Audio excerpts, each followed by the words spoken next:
Your salary is going up. Your rent is going up faster. You're earning more money than ever before, and you're poorer than you've ever been. This isn't bad luck. This isn't because you're not working hard enough. This is inflation, but not the kind they're telling you about. Not the 3.4% the government reports. The real inflation.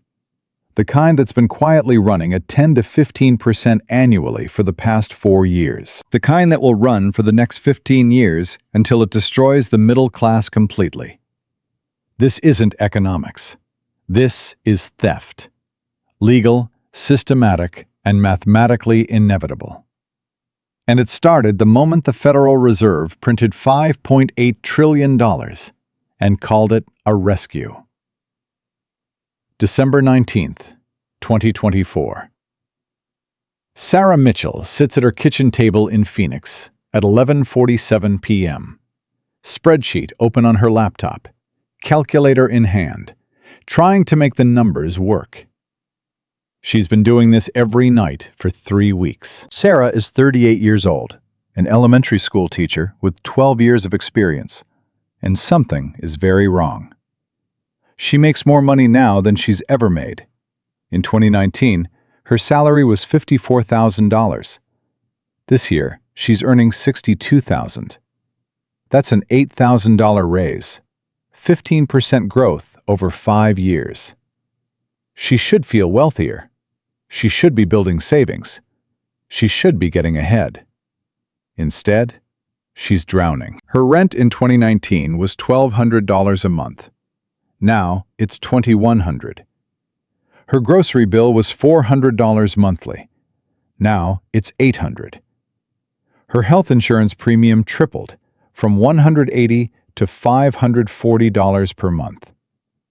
Her car insurance doubled. Gas costs 60% more. She adds it all up again, even though she knows what she'll find. After rent, food, insurance, utilities, and her student loan payment, Sarah has $312 left each month. In 2019, with a lower salary, she had $490 left. The numbers say she's making more. The reality is she's falling behind, and she has no idea why. What Sarah doesn't know, what nobody has explained to her, is that between January 2020 and December 2024, the Federal Reserve increased the M2 money supply from $15.4 trillion to $21.2 trillion. That's $5.8 trillion in new money created in less than 5 years. A 38% increase in the total money supply in under 60 months. To put that in perspective, picture this. The entire United States money supply in 1980 was $1.6 trillion. The Fed printed 3.6 times the entire 1980 economy in just 5 years. And that money didn't appear from nowhere. It was created digitally, typed into existence, and injected into the financial system through bond purchases and emergency lending programs during COVID. The first wave of that money hit asset prices. Stocks went up 60% since 2020. Housing went up 47%. The wealthy, the people who owned those assets, got dramatically richer.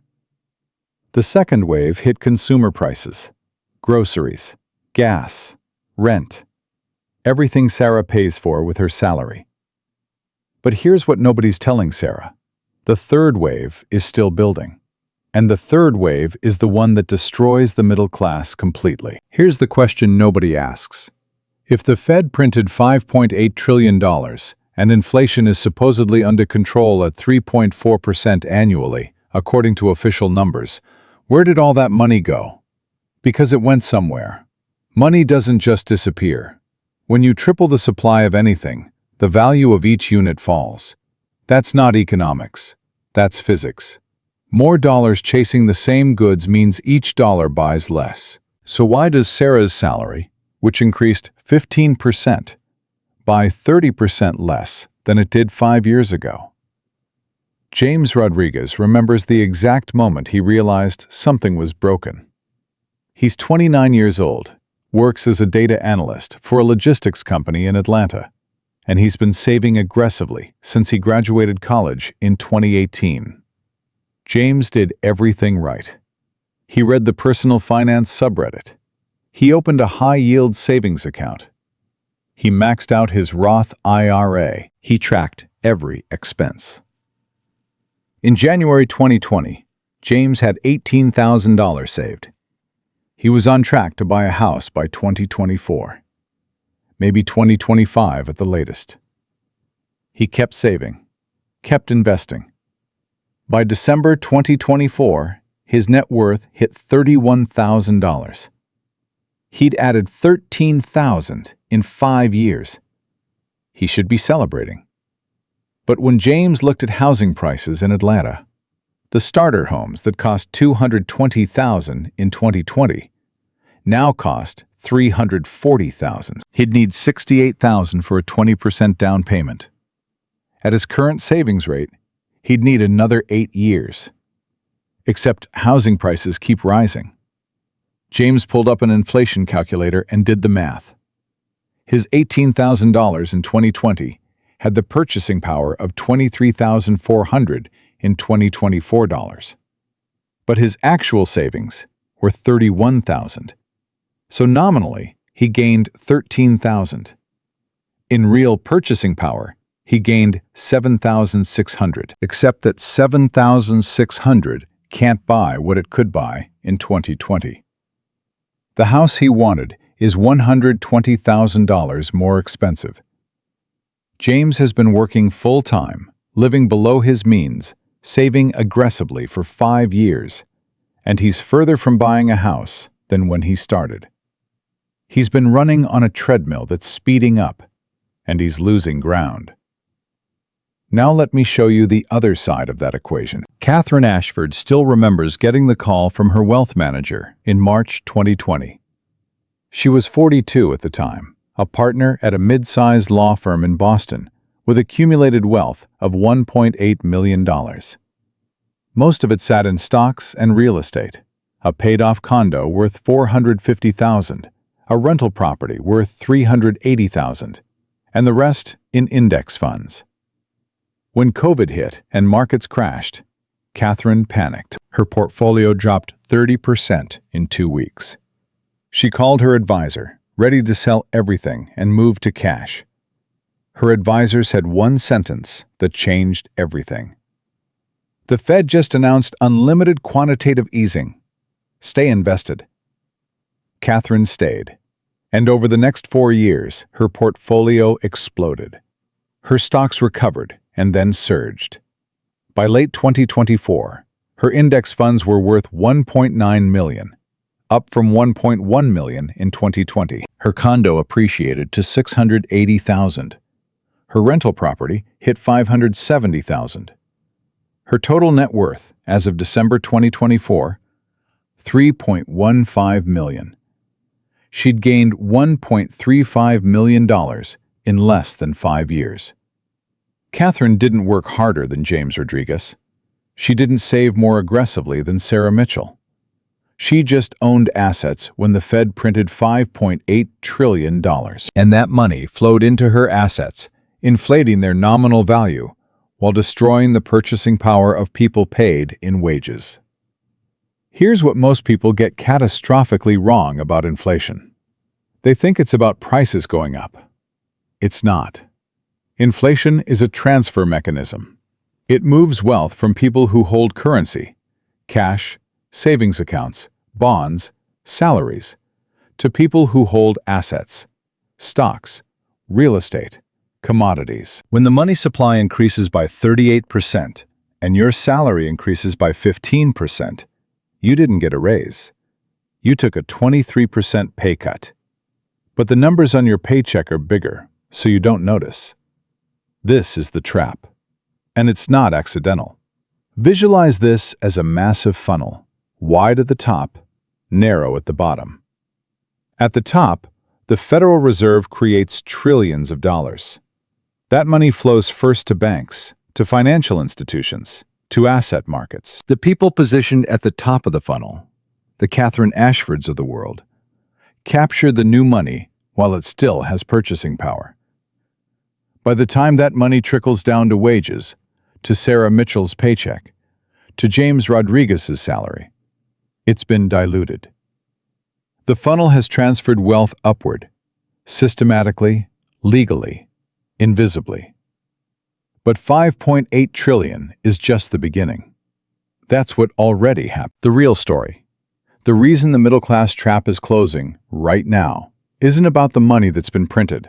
It's about the money that has to be printed over the next 15 years. $90 trillion. Not speculation, not theory, mathematical necessity. Because the United States government owes $36 trillion in debt as of December 2024. And that debt is growing by $2 trillion every single year. Interest payments alone will exceed $1 trillion annually by 2026. There is no path to repaying this debt. None. The only way out is inflation. Massive, sustained, middle-class destroying inflation that will transfer $20 or $30 trillion in real wealth from savers and wage earners to asset holders and the government itself over the next decade. Sarah Mitchell doesn't know this. James Rodriguez hasn't figured it out yet. Catherine Ashford's wealth manager understands it perfectly. And the gap between those who see what's coming and those who don't is the gap between consolidation and annihilation. The numbers don't lie. The pattern doesn't lie. And history has shown us exactly what happens when governments print money to service debt they cannot repay. Rome did it for 200 years and destroyed its middle class. Weimar Germany did it in 2 years and annihilated an entire generation of savers. The United States has been doing it since 1971, slowly at first, then faster, and now approaching terminal velocity. The trap isn't closing. The trap already closed. Most people just haven't felt the lock click yet, because there's a 4-stage pattern to currency collapse. Every civilization that's debased its currency has followed the same stages. No exceptions in 2,000 years.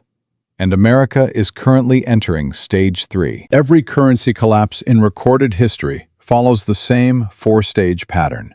Not similar patterns, the exact same pattern. Rome, Weimar Germany, Zimbabwe, Venezuela, Argentina 5 separate times. No exceptions in 2,000 years. And the United States is currently in stage 3. Stage 1 is the foundation. A nation establishes a currency backed by something real. Gold, silver, commodities, a productive economy.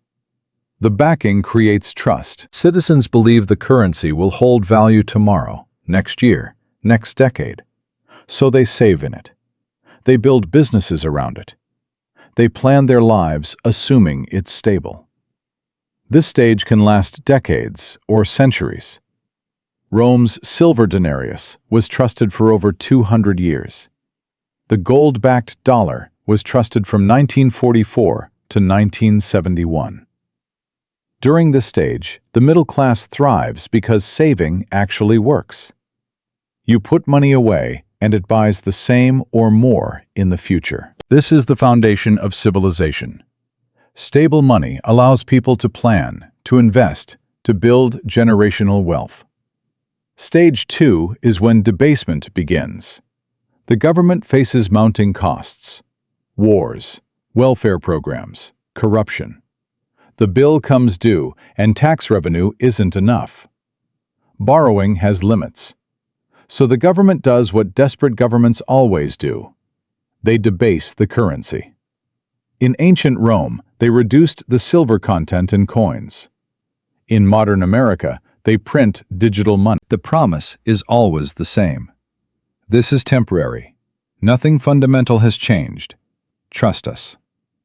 Emperor Nero reduced the denarius from 95% silver to 80% in 64 AD. Most Romans didn't notice. The coin looked identical. It spent the same, but it contained 15% less silver. Nero could mint more coins with less metal. More money in circulation. Same goods available. Prices started rising. The mechanism was invisible to ordinary people. They just noticed that bread cost more. They blamed bakers, not emperors. Sound familiar? Here's what most people get wrong about stage 2.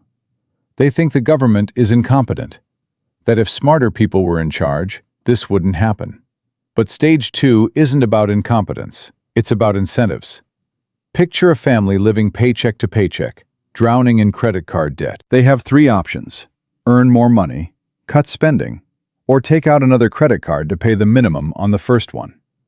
Earning more is hard. Cutting spending is painful. Taking out another card is easy. Governments face the same choice. Raise taxes, politically suicidal. Cut spending, riots in the streets. Print money, invisible to most voters. Every government chooses option 3, not because they're stupid, because it's the only politically survivable choice. Marcus Tullius was a grain merchant in Rome in 150 AD. He inherited the business from his father, who inherited it from his grandfather. 3 generations of careful saving. By the time Marcus was 50 years old, he had accumulated 100,000 denarii. That was enough to buy a productive farm outside Rome, enough to retire comfortably, enough to pass real wealth to his children. Marcus kept his savings in a locked chest in his home. 100,000 silver coins that represented 40 years of work. He checked them every week, counting to make sure none were missing. The coins were always there. Marcus felt secure. What Marcus didn't understand was that Emperor Septimius Severus had reduced the denarius to 46% silver by 193 AD. Then Caracalla introduced the Antoninianus in 215 AD, supposedly worth 2 denarii, but containing only 1.5 times the silver. By the time Marcus died in 230 AD, the coins in his chest were still there. 100,000 of them. But they'd buy half what they bought when he started saving. His children inherited the coins. By 250 AD, during the reign of Decius, those same coins would buy 1/10 of what they bought in Marcus's youth. By 270 AD, under Aurelian, they'd barely buy a week's food. The coins didn't disappear, the value did.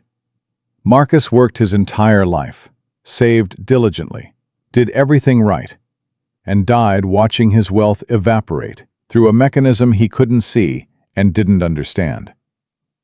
Now, contrast that with Senator Gaius Marcellus. Gaius owned 3 agricultural estates outside Rome in 150 AD, totaling about 5,000 acres. He never saved in denarii. Why would he? He was wealthy. He spent denarii as fast as he received them, and kept his wealth in land. When the debasement accelerated, Gaius watched something remarkable happen. His land, which was worth roughly 100,000 denarii in 150 AD, was worth 1 million denarii by 200 AD, 10 million by 230 AD, 100 million by 250 AD. The land didn't change. The soil was the same. The crop yields were similar. But as the currency debased, the nominal price of real assets exploded. And here's the critical part. Desperate people were selling land. Small farmers who'd saved in denarii, who needed to buy seed or pay taxes, who watched their savings collapse, sold their land to survive. Gaius bought. By the time he died in 220 AD, he owned 47 estates. His grandchildren became among the wealthiest families in Rome.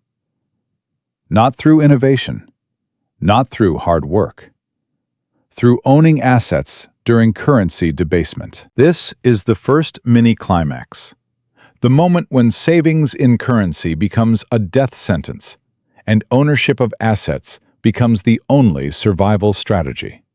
And here's the connection to right now, to Sarah Mitchell and James Rodriguez from Part 1. Sarah's salary is paid in dollars.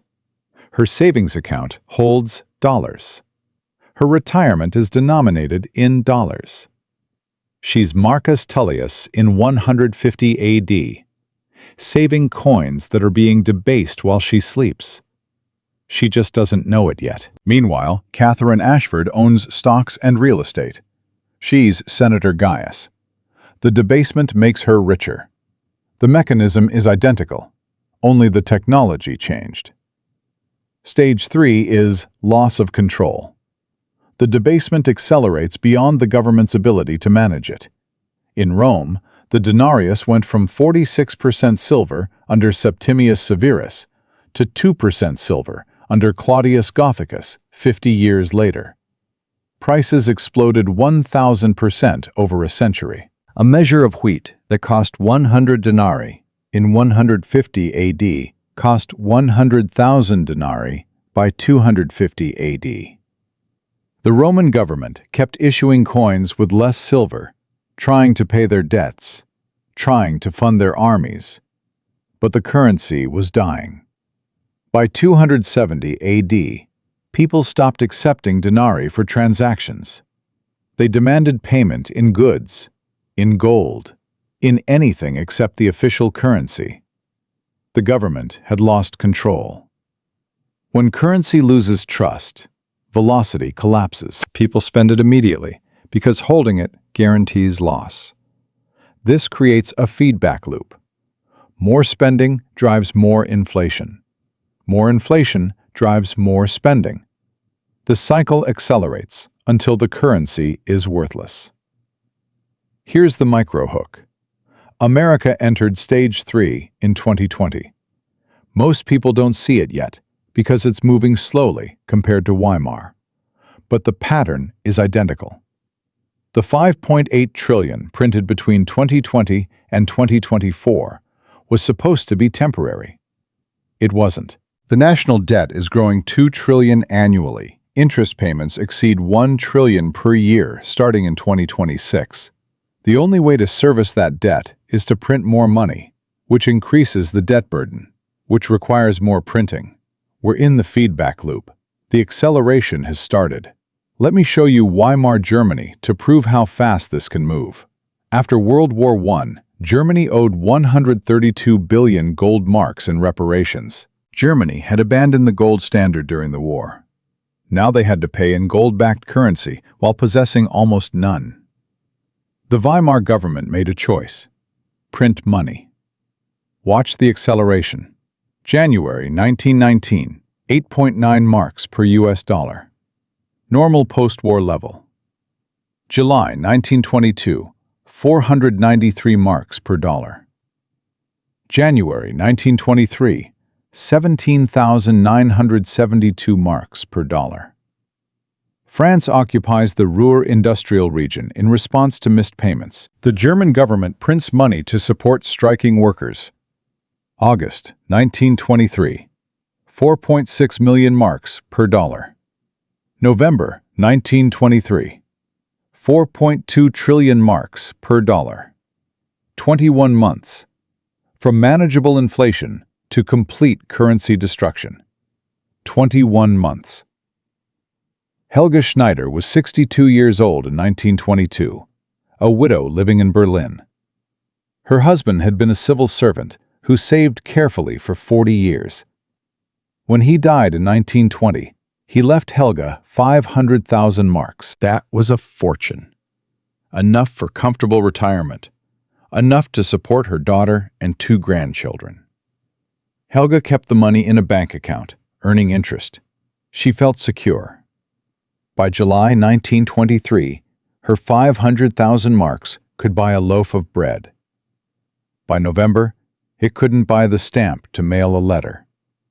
Helga burned the bills to heat her apartment because they were worth less than firewood. She died in February 1924, destitute, having lived through the complete destruction of her lifetime savings in under 2 years.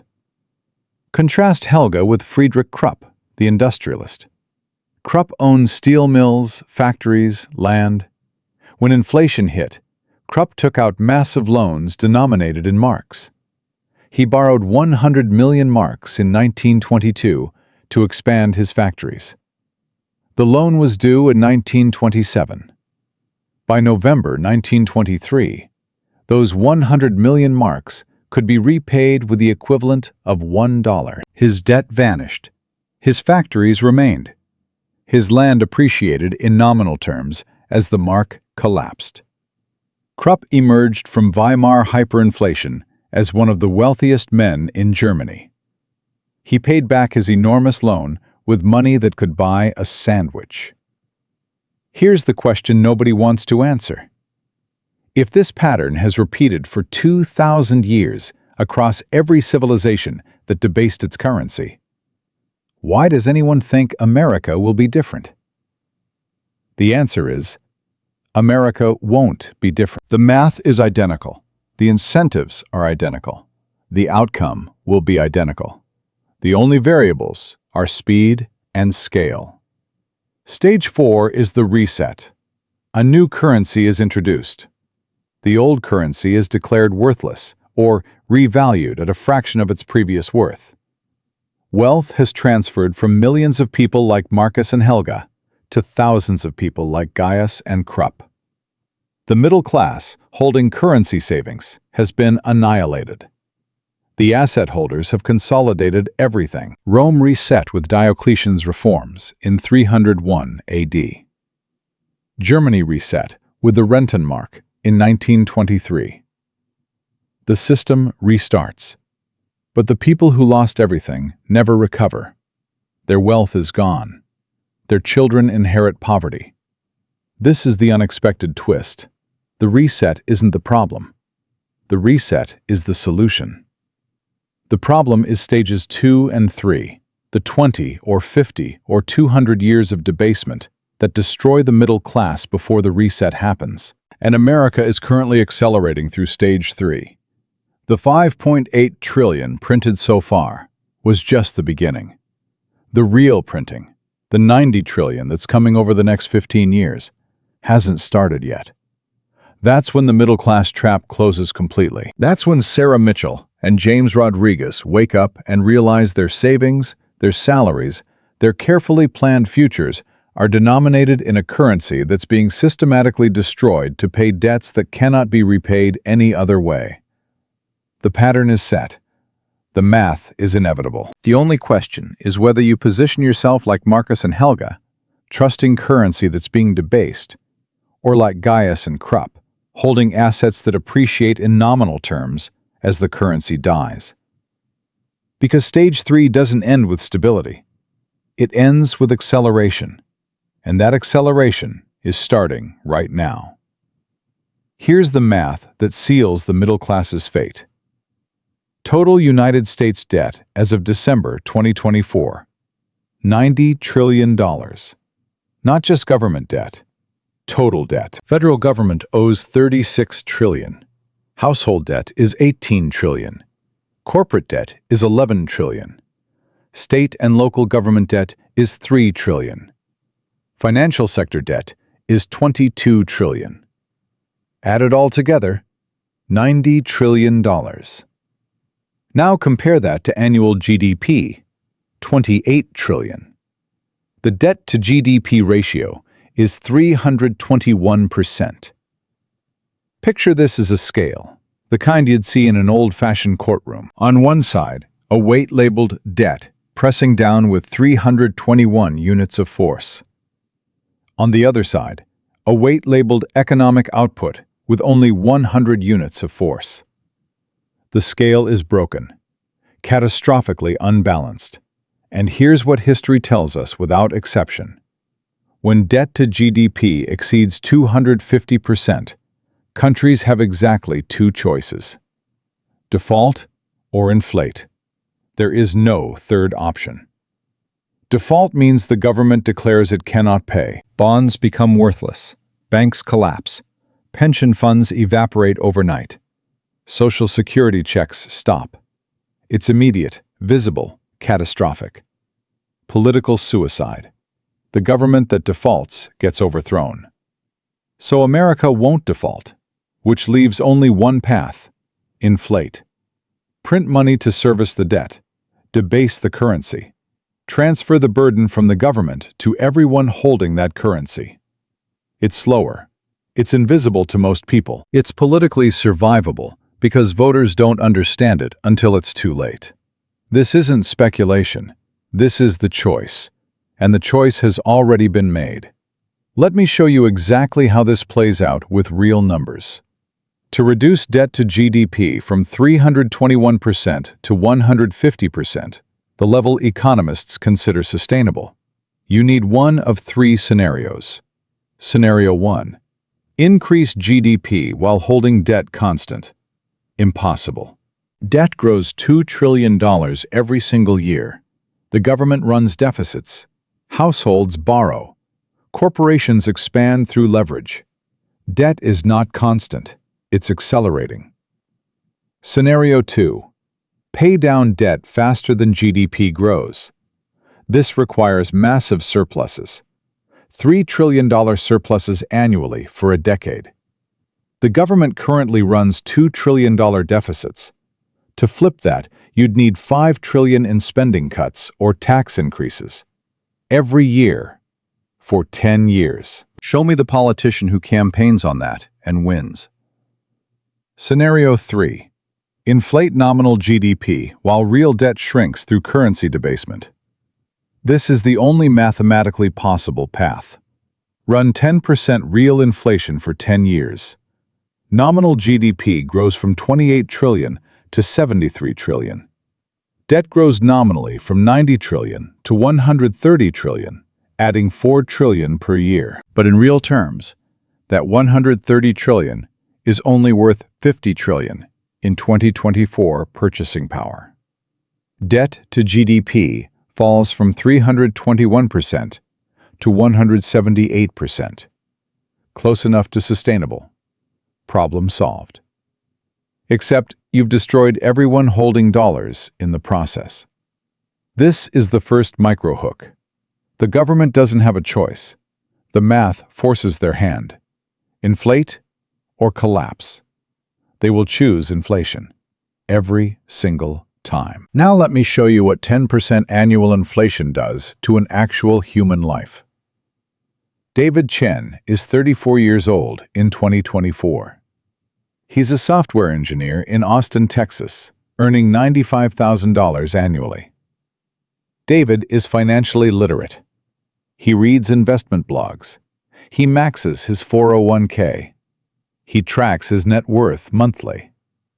Right now, his balance sheet looks like this. Salary, $95,000. Expenses, $63,000. Savings, $32,000 per year. Total net worth, $200,000. $120,000 in retirement accounts. $60,000 in savings. $20,000 in checking. David feels like he's winning. He's in the top 20% of earners for his age. He's building wealth. He's on track for comfortable retirement at 65. Now watch what happens over 10 years of 10% real inflation. By 2034, David's salary will be $183,000. Sounds incredible, right? He almost doubled his income. But here's the reality. His rent in 2024 is $1,800 per month. By 2034, it's $4,600. His groceries are $800 monthly in 2024. They're $2,000 in 2034. His car insurance, health insurance, utilities, everything multiplies by 2.5. His total expenses in 2034 are $158,000. His savings per year drop from $32,000 to $25,000. But wait, it gets worse. Those savings are in dollars. Dollars that lost 60% of their purchasing power. His $25,000 in 2034 buys what $10,000 bought in 2024. He's saving less in real terms, while earning more nominally. His net worth in 2034 is $360,000 on paper. Sounds like he's crushing it. But in 2024 purchasing power, That's $138,000. He lost 31% of his real wealth over 10 years, while his account balances went up. David worked harder, got promoted, increased his salary 93%, and became significantly poorer. Here's what most people get catastrophically wrong about this. They think if they just work harder, get better jobs, earn more money, they'll be fine. But when the currency itself is being debased at 10% annually, working harder just means running faster on a treadmill that's accelerating. You can't outrun monetary inflation with wage increases. The wages are denominated in the thing being destroyed. It's like trying to bail water out of a sinking boat using a bucket with a hole in it. The effort is real, the futility is absolute. Now let me show you David's grandmother. Dorothy Chen is 78 years old in 2024. She retired in 2009 after working as a nurse for 41 years. Dorothy saved carefully her entire life. She has $420,000 in a combination of savings accounts, treasury bonds, and a fixed pension. That's her entire net worth. No stocks, no real estate beyond her paid-off home.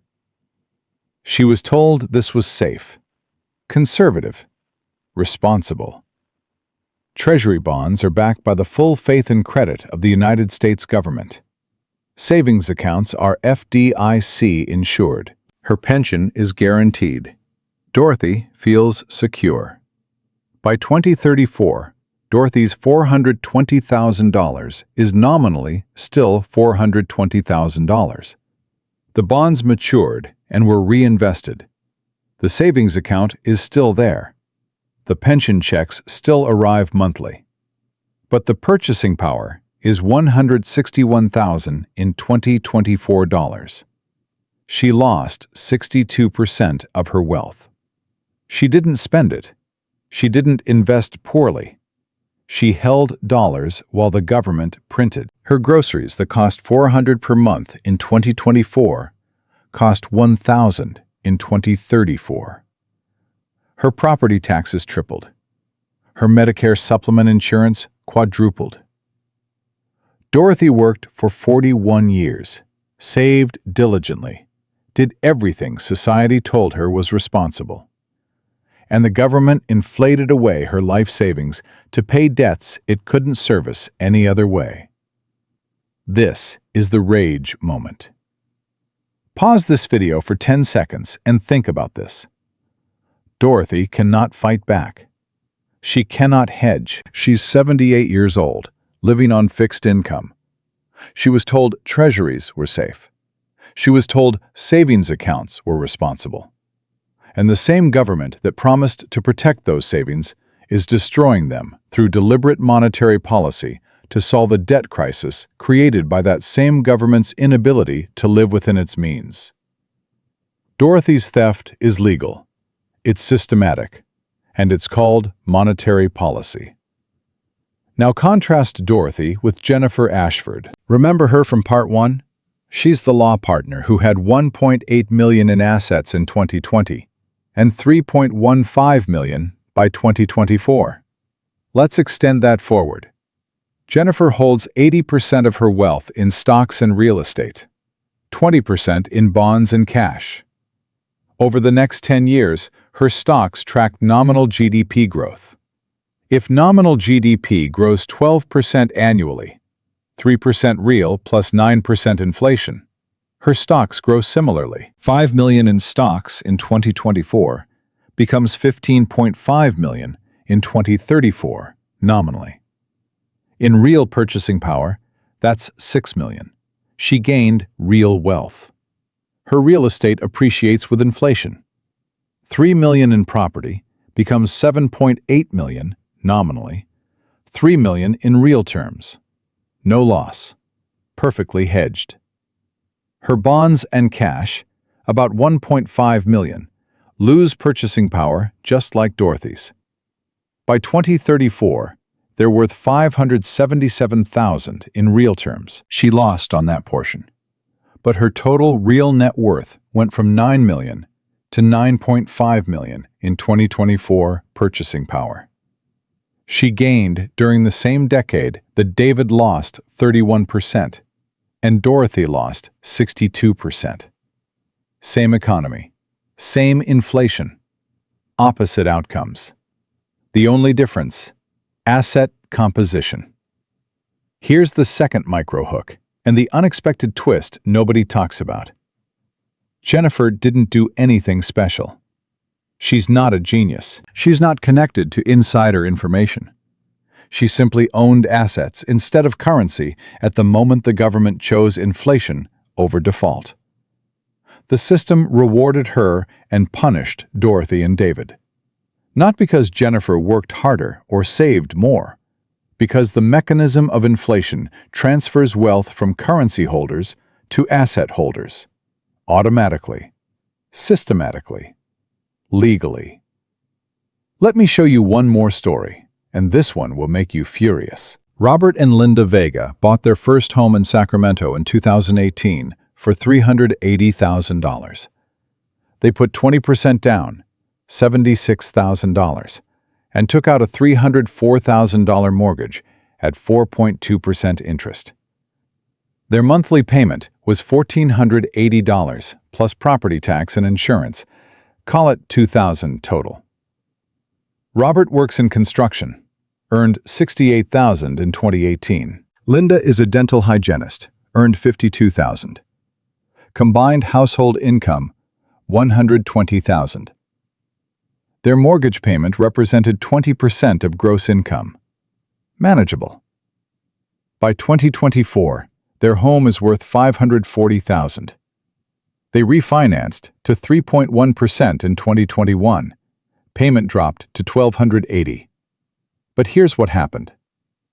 Their income grew to $145,000 combined. Inflation raised their cost of everything else, so they're not actually wealthier, but nominally, they earn more. Their mortgage balance is $285,000. In nominal terms, they're building equity. But look at the real mechanics. They borrowed $304,000 in 2018. They owe $285,000 in 2024. They've paid down $19,000 in principal over 6 years. But those original dollars are worth less. If you adjust the original $304,000 loan for 10% cumulative inflation from 2018 to 2024, the real burden is now $234,000 in 2018 purchasing power.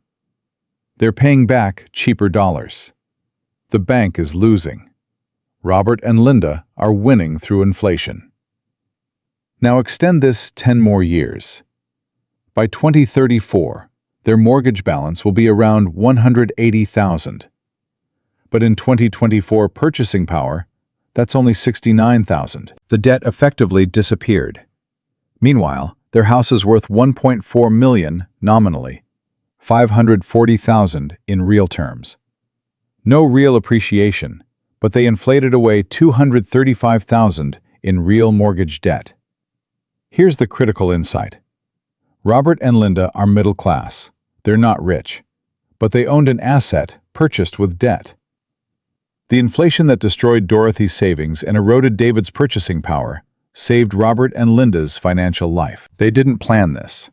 They just bought a house at the right time, with leverage. This creates a perverse divide within the middle class itself. Middle-class families who own homes with mortgages survive inflation. Middle-class families renting and saving in cash get obliterated. Same income level, opposite outcomes.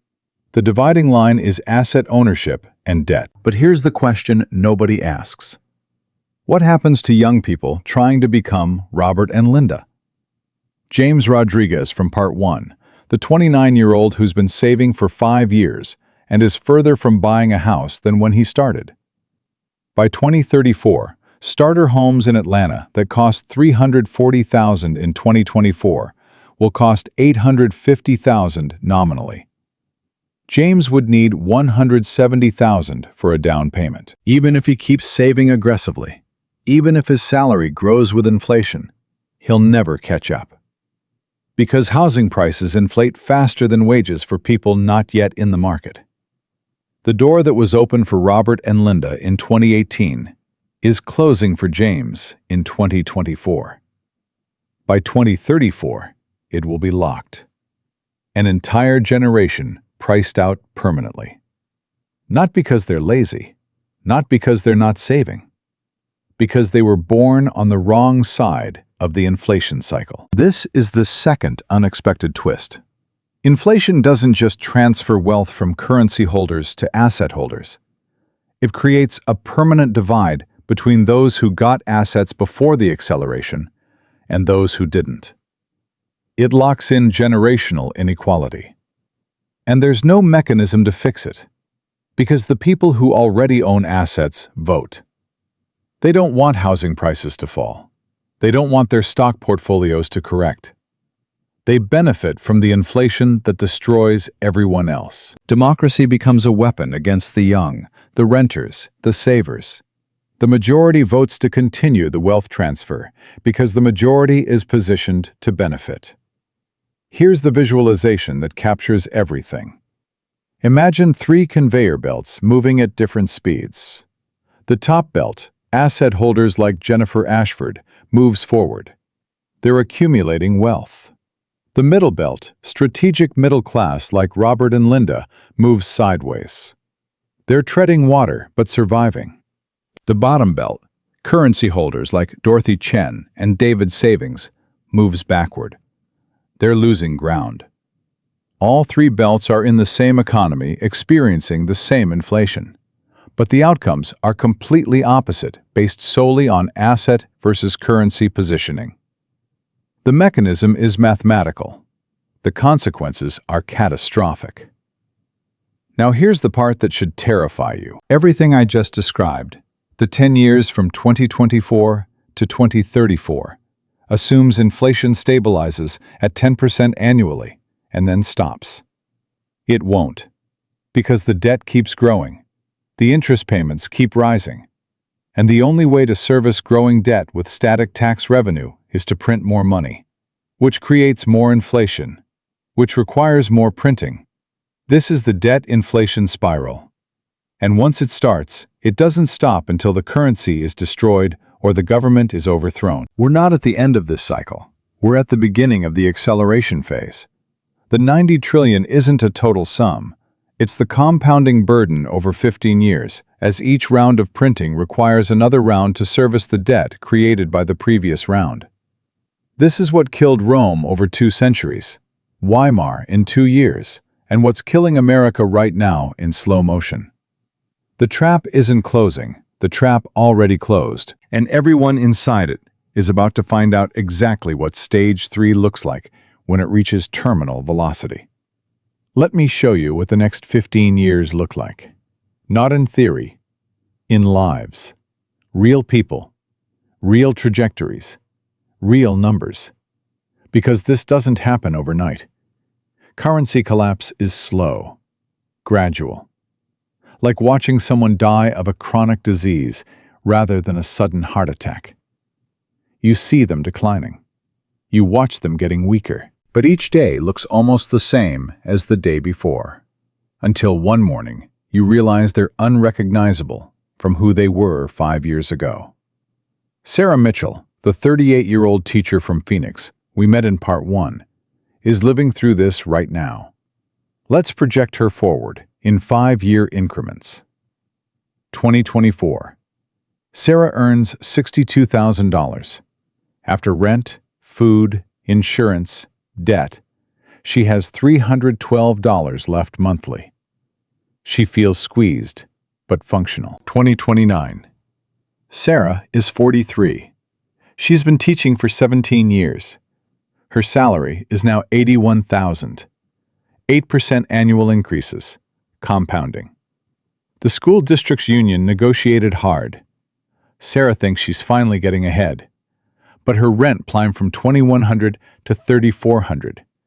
Groceries went from $800 to $1,300 monthly. Health insurance from $540 to $900. Her student loan payment, thankfully, stayed fixed at $380. After all expenses, Sarah has $228 left each month. Less than in 2024, despite earning $19,000 more annually. She's working harder, getting promoted, earning more, and falling further behind. But the numbers on her paycheck keep going up, so she thinks the problem must be her spending. She cuts back, stops going out, cancels subscriptions, feels guilty about every purchase. The system has convinced her that her poverty is her fault. 2034. Sarah is 48. She's been teaching for 22 years. Her salary is $106,000. She remembers making $62,000 in 2024 and feeling broke. Now she makes nearly double and feels broker. Rent is $5,500. Groceries are $2,100. Her car died and the replacement payment is $780. Health insurance hit $1,400.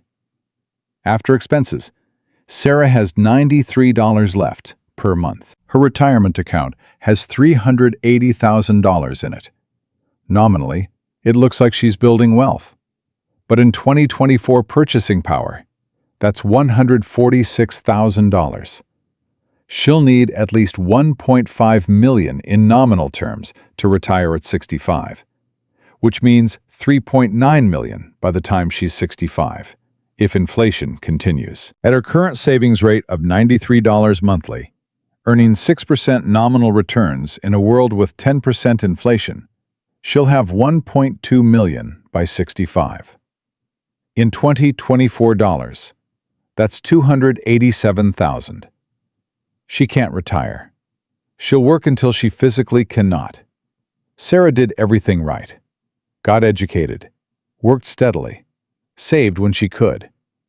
And the currency debasement destroyed her anyway. Now watch what happens to Catherine Ashford over the same period. She's the law partner who had $3.15 million in 2024, remember? Her wealth is 80% stocks and real estate, 20% bonds and cash. 2029. Catherine is 51. Her portfolio tracked nominal growth. Stocks appreciated 12% annually, real estate 10%. Her $3.15 million is now $5.4 million. In real 2024 purchasing power, that's $3.3 million. She gained $200,000 in real wealth, while Sarah lost ground.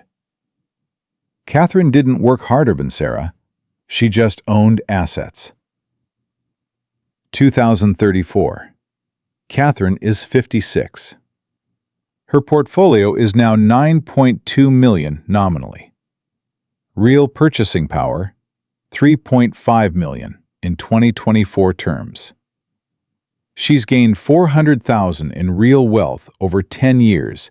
During the exact period, Sarah's real wealth collapsed.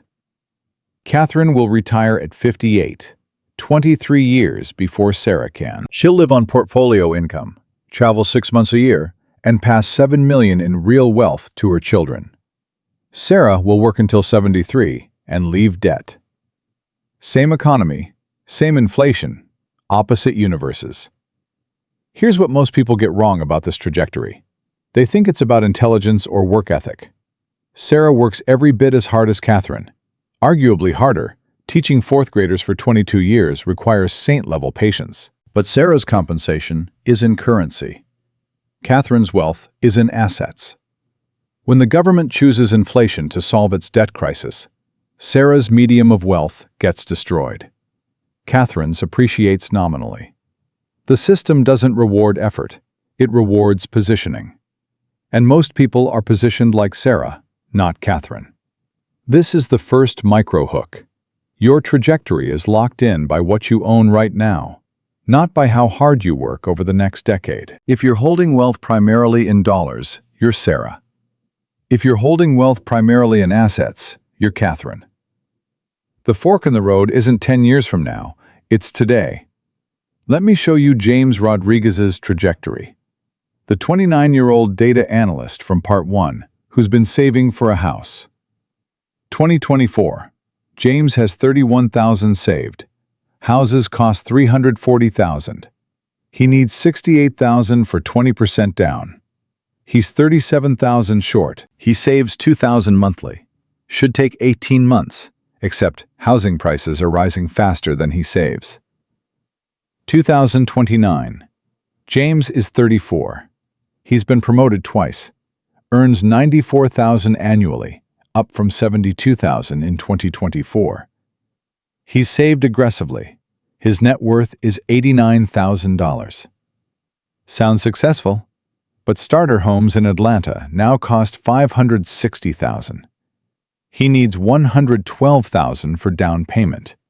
He's still $23,000 short. He's been saving for 9 years, increased his net worth by $58,000, and he's further from buying a house than he was in 2024. James is starting to realize something is fundamentally broken, but he doesn't understand what. 2034. James is 39. Earns $123,000. His net worth is $172,000. He's worked full-time for 17 years since college, saved aggressively, lived below his means, never bought the new car or took expensive vacations, and he still cannot afford a starter home. They cost $920,000 now. He'd need $184,000 down. He's $12,000 short. Again. He'll be 40 years old before he can buy a house, assuming prices don't keep rising. And here's the crushing part. If James finally buys in 2035, he'll get a $920,000 mortgage at whatever interest rates are then. Let's say 7%, because inflation drives rates up. His monthly payment will be $6,100 plus property taxes and insurance. Call it $8,500 total. On his $123,000 salary, that's 83% of gross income. He'll be house poor for decades. One car repair, one medical bill, one anything will financially destroy him. James played by the rules, and the rules changed mid-game. Contrast James with Robert Blackwell. Robert is James's age, 29 in 2024. But Robert bought a condo in 2019 when he was 24, right after college, using money his parents gave him for down payment. That condo cost $180,000. He put down $36,000, his parents' gift. Borrowed $144,000 at 3.8%.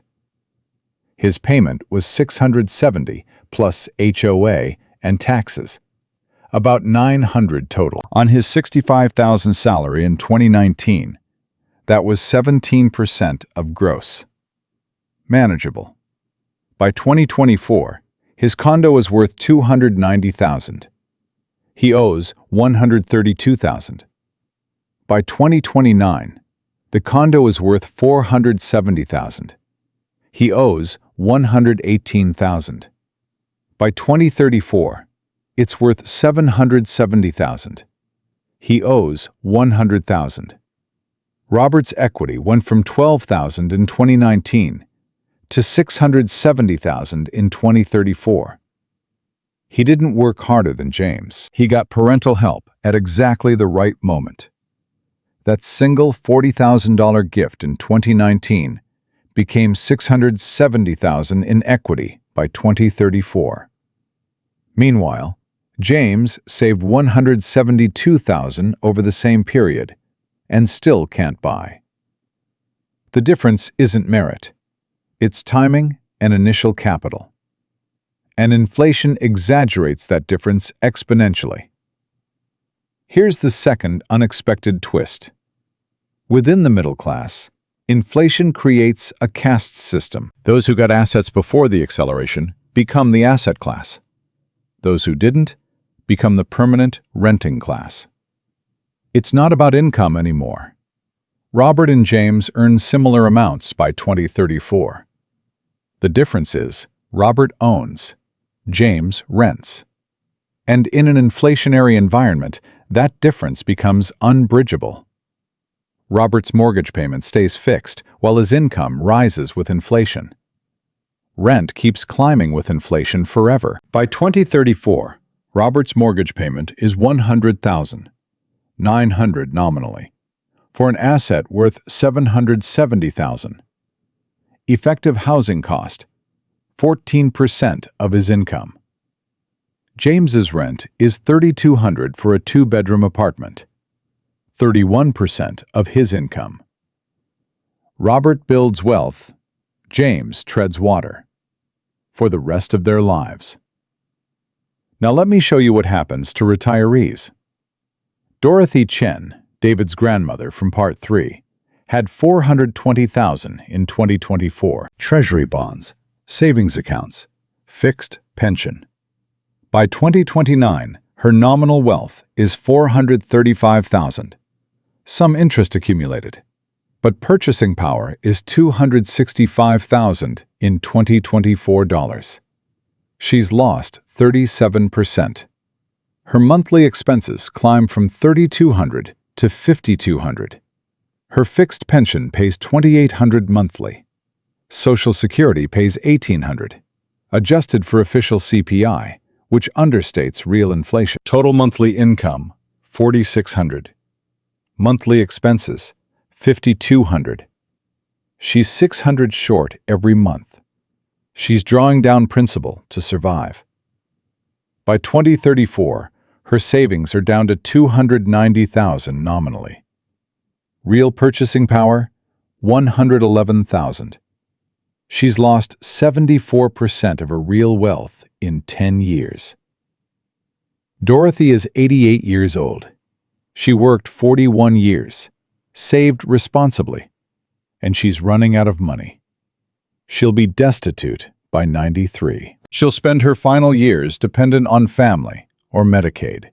This is the reward for a lifetime of labor in an inflationary system.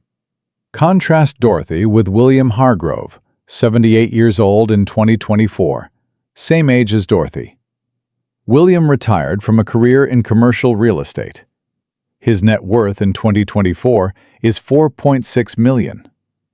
Composition: $2 million in rental properties, $1.8 million in dividend stocks, $800,000 in bonds and cash. By 2029, his rental income increased with inflation. His properties appreciated nominally. His dividend stocks grew. His bonds and cash lost purchasing power, but that's only 17% of his portfolio. Total net worth, $7.1 million nominally, $4.3 million in real 2024 terms. He lost $300,000 real, about 7%. Painful, but survivable. By 2034, William is 88, same age as Dorothy. His net worth is $11.4 million nominally, $4.4 million in real terms. He lost $200,000 real over 10 years, 4%. He's essentially treading water in real wealth, while Dorothy lost 74%. William will die wealthy. Dorothy will die poor. Both worked their entire lives. The only difference is asset composition 60 years ago. William bought real estate in his 30s. Dorothy saved in treasury bonds. That decision, made in 1976, determined their fates in 2034. Here's the question that haunts everything. How many Sarahs, Jameses, and Dorothys exist? The answer is 140 million Americans. That's roughly the size of the middle class and lower income retirees, whose wealth is primarily in currency, wages, and fixed income. 140 million people on the wrong side of this transfer. How many Catherines, Roberts, and Williams exist? About 20 million. The top 10% who own 70% of all assets. 20 million people positioned to survive or even gain. The math is brutal. Inflation transfers wealth from 140 million to 20 million, from the many to the few, from workers to owners, and it's accelerating. This is the second micro hook. The consolidation isn't future tense. It's present continuous. Right now, today, the transfer is happening. Every month, Sarah's real purchasing power falls, while Catherine's rises. Every month, James gets further from home ownership, while Robert's equity grows. Every month, Dorothy's savings evaporate, while William's assets appreciate. The trajectory is set. The math is locked in. The only variable is whether you see it soon enough to change your position. But here's the tragedy. Most people can't change position. Sarah can't suddenly buy real estate on a teacher's salary with no savings. James can't buy a house he can't afford. Dorothy can't unretire and start a business at 78. They're locked in.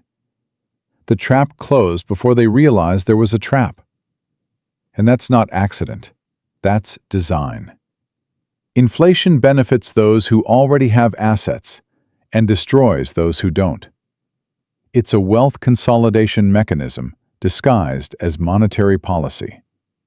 The government calls it managing the debt burden. The reality is it's systemic wealth confiscation from the middle class to pay for debts incurred by that same government. By 2040, this will be complete. The middle class of 2024 will be the lower class of 2040. The upper middle class of 2024 will be the middle class of 2040. The wealthy of 2024 will own everything of 2040. And a new generation, people who are 25 years old in 2024, will never accumulate wealth the way their parents' generation could. Because the door is closing. The mechanism is accelerating. And there's no political will to stop it, because the people who vote are the people who own assets. They benefit from the inflation that destroys everyone else. This isn't collapse. Collapse would be fast, visible, solvable. This is decay. Slow, grinding, irreversible decay, where every year you're slightly poorer, every decade you're significantly poorer, and by the time you realize what happened, you're 78 years old with no money and no options. This is how currencies die, not with a bang, with a whimper that lasts 20 years while an entire class of people gets ground into poverty. And we're only halfway through. The next decade, 2034 to 2045, will be worse. Because the debt will be larger, the printing will be faster, and the middle class that still exists in 2034 will be annihilated by 2045. But none of this is inevitable for you personally. The trajectory is set for the system. Your individual trajectory is still choice. And that choice has to be made now. Not next year. Not when you have more money. Now. Because the trap is closing. And once it closes completely, there's no escape. January 2025. We're sitting at the exact inflection point. Everything I've shown you, Rome's 200-year debasement, Weimar's 21-month hyperinflation, the four-stage pattern that's repeated without exception for 2,000 years, isn't history. It's present tense. The $5.8 trillion printed between 2020 and 2024 was Stage 2 completing and Stage 3 beginning. The $90 trillion in debt that cannot be repaid except through inflation is the lock clicking shut on the trap. And most people like Sarah Mitchell and James Rodriguez and Dorothy Chen, have no idea they're inside it. Let me bring you back to Sarah. It's December 2024. She's still sitting at that kitchen table at midnight, spreadsheet open, trying to make numbers work that will never work. Because the numbers aren't the problem. The currency is the problem. Sarah earned 15% more over 5 years and became 30% poorer. That's not a personal failure. That's systematic wealth confiscation. And here's what Sarah doesn't know yet. It's going to get worse. Much worse. By 2029, she'll earn $81,000 and feel broker than she did at $62,000. By 2034, she'll earn $106,000 and have $93 left monthly after expenses. The treadmill speeds up. She runs faster. She falls further behind.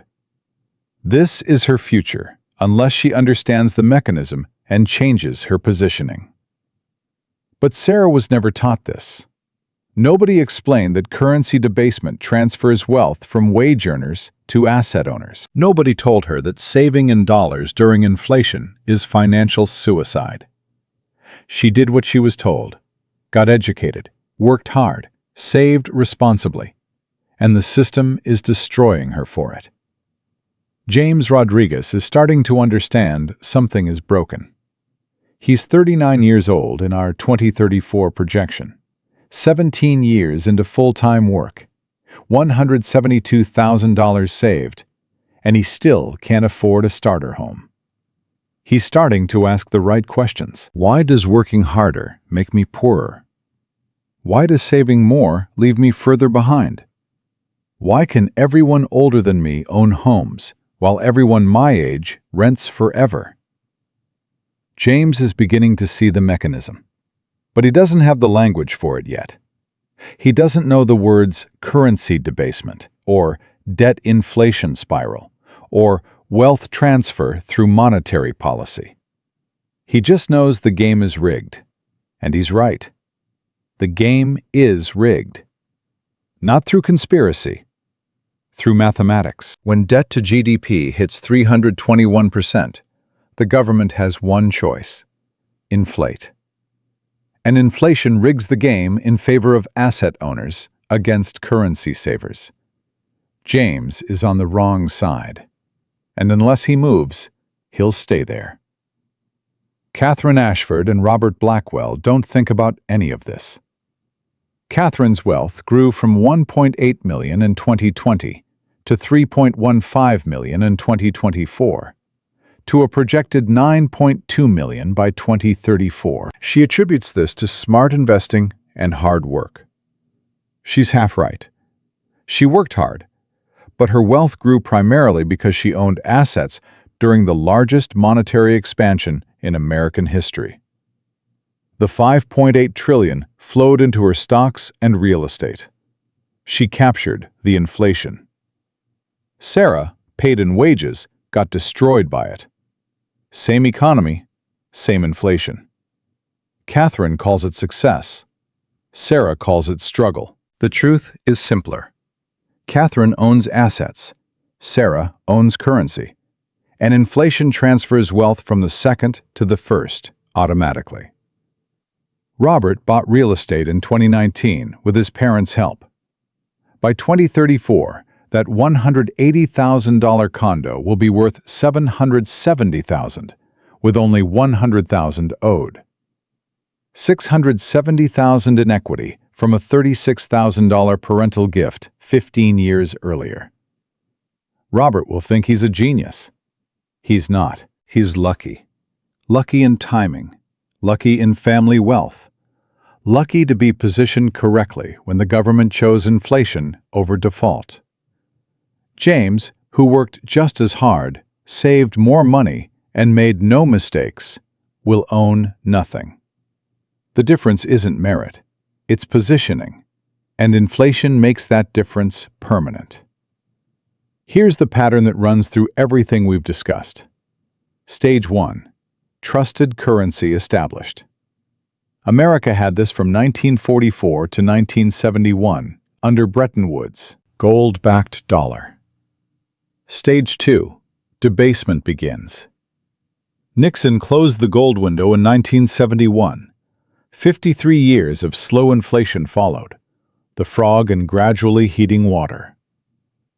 Stage 3. Loss of control. Started in 2020. $5.8 trillion printed in 5 years. Inflation hitting double digits. Government debt growing $2 trillion annually, with no path to repayment except printing. Stage 4. The reset. Coming between 2035 and 2045. a new currency or a destroyed dollar. Wealth consolidated from millions to thousands. Middle class annihilated. We're in stage 3, the acceleration phase, and most people don't see it because each day looks almost identical to the day before. But zoom out 5 years, 10 years, 15 years, and the trajectory is unmistakable. Dorothy Chen will be 93 in 2040, if she lives that long. Her $420,000 in savings will be worth roughly $80,000 in 2024 purchasing power. She'll be destitute. She worked 41 years as a nurse, saved every dollar she could, bought treasury bonds because the government told her they were safe. And the same government inflated away her life savings to pay debts it couldn't service any other way. Dorothy's story is the American story. The story of a middle class told to save, to be responsible, to trust institutions, while those institutions systematically destroyed the currency those savings were denominated in. Dorothy won't blame the Federal Reserve. She'll blame herself. She'll think she didn't save enough, didn't plan well enough, didn't work hard enough. The system will have gaslit her into accepting responsibility for its theft. Here's the framework you need to ask yourself. Not financial advice, not predictions, just questions. First, is most of my wealth in currency or assets? If you're paid in wages, you save in checking accounts or bonds or cash, you're holding currency. You're Sarah, James, Dorothy. You're positioned to lose. Second, if inflation runs 10% annually for the next 10 years, will my wealth grow or shrink in real terms? If your salary increases 3% and inflation runs 10%, you lose 7% annually. Compound that over a decade, and you lose half your purchasing power. Third, can I change my positioning before the acceleration makes it impossible? If you're 30 years old in 2025, you have a window. If you're 70, you don't. The window is closing. For some people, it already closed. Here's the unexpected twist that nobody talks about. The people running the system, the Federal Reserve governors, the Treasury officials, the congressional budget committees, they understand this completely. This isn't incompetence. This isn't accidental. This is the solution. Their solution. They have $90 trillion in total debt and $28 trillion in GDP. The math doesn't work. They cannot raise taxes enough. They cannot cut spending enough. They cannot grow the economy fast enough. The only mathematically possible solution is inflation. 10 to 15% annually for 10 to 15 years. Debase the currency. Inflate away the real burden of the debt. Transfer the cost from the government balance sheet to the purchasing power of everyone holding dollars. It's not a bug. It's a feature. It's not a failure of policy.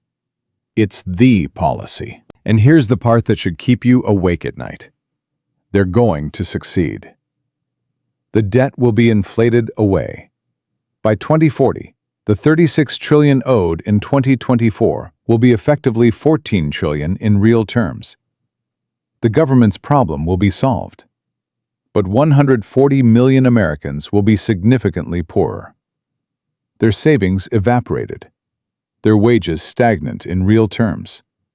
Their dreams of retirement, homeownership, financial security, gone. Not stolen in the traditional sense, inflated away, legally, systematically, inevitably. This is the trade. The government solves its debt crisis by destroying the middle class's wealth, and they'll call it necessary. They'll call it managing the economy.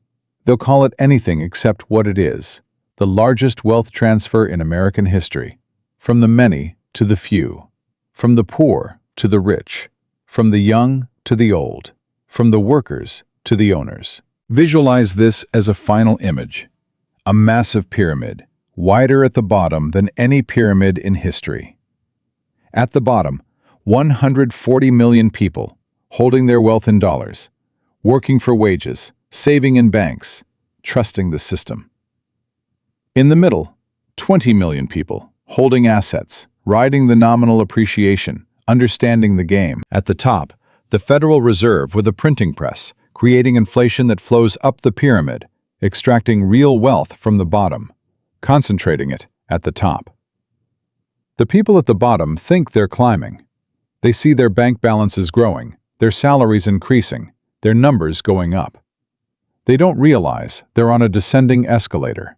The numbers go up, the purchasing power goes down. And by the time they reach 65 or 70, they look back and realize they spent their entire lives running in place. Sarah Mitchell will figure this out eventually. Maybe in 2029, when she earns $81,000 and realizes she's worse off than at 62,000. Maybe in 2034, when she understands she'll never retire.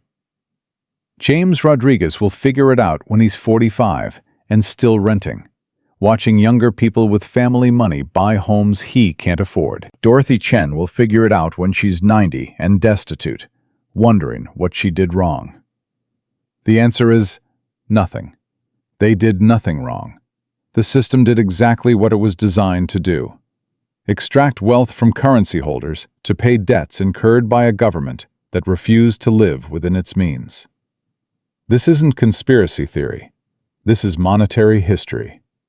Rome debased its currency for 200 years to fund an empire it couldn't afford.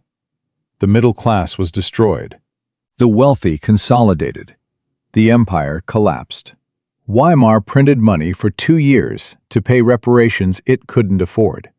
The middle class was annihilated. The wealthy bought everything at fire sale prices. The republic fell. America has been debasing since 1971 to fund a government it can't afford. We're 53 years in. The middle class is dying. The wealthy are consolidating. And the end game is approaching. The signature line.